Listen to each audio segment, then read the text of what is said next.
لیکن یہ آپ کو دیکھ لینا بھی ایک سعادت سمجھتی ہے۔ بلسان جب خاموش ہوا تو ایلام نے کہا، میرا یہ جذبہ جہاد جسے آپ ایک سعادت سمجھ رہے ہیں مجھے ورثے میں ملا ہے۔ میں ایک پیدائشی سپاہی ہوں، میرا باپ، میرا دادا اور ان کے اجداد بھی ایسے ہی سپاہی تھے۔ میں رشتوں کے تانے بانے بننے کا فن نہیں جانتا۔ بہرحال وقت کا انتظار کیجیے، شاید حالات ایسے کروٹ لیں کہ میرے اور آپ لوگوں کے درمیان رابطہ کا کوئی سلسلہ پیدا ہو جائے۔ اشتیار نے اپنی سفید پوشاک کو سمیٹتے ہوئے پہلی بار ایلام کو مخاطب کرتے ہوئے پوچھا، کیا ہم امید رکھیں گے کہ آپ کبھی ہمارے گھر آئیں گے؟ آپ جب ہمارے محلے میں آئیں تو جس سے بھی آپ میرا بابا کا نام لے کر پوچھیں گے وہ یقیناً آپ کو ہمارے گھر پہنچا دے گا۔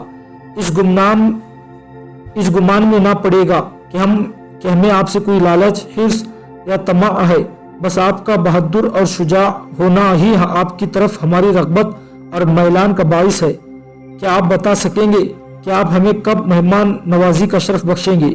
آپ کا میزبان ہونا ہمارے لیے شرف اور تعلی کا باعث ہوگا۔ ایلام نے بات کو سمیٹنے کی خاطر کہا، چند روز تک ہمارا لشکر جزیرہ روڈس فتح کرنے کے لیے جنوب کی طرف کوچ کرے گا۔ روڈس ترکی کے جنوب میں ایک جزیرہ جس کے اندر شمالی طرز کا ایک سنگین قلعہ تھا، اس پر صلیبی جنگجوؤں کی حکومت تھی۔ یہ لوگ یروشلم کے یوحنا پیتسوی کی جنگ برادری سے تعلق رکھتے تھے۔ ارض مقدس مسلمانوں کے قبضے میں آنے کے بعد انہوں نے پہلے قبرص میں پناہ لی، پھر روڈس پر قبضہ کر لیا۔ یہ اپنے آپ کو ناقابل تسخیر سمجھتے تھے۔ ماضی میں کئی حکمران اس جزیرے پر حملہ ور ہوئے لیکن اسے فتح نہ کر سکے۔ روڈس کی جنگ کے بعد ہی میں آپ لوگوں کے گھر آ سکوں گا۔ اشتیار نے کھڑے ہوتے ہوئے کہا، ہم بڑی بے چینی سے آپ کا انتظار کریں گے۔ اشتیار اپنے باپ بلسان کے ساتھ چرمی چولیداری سے باہر نکل گئی۔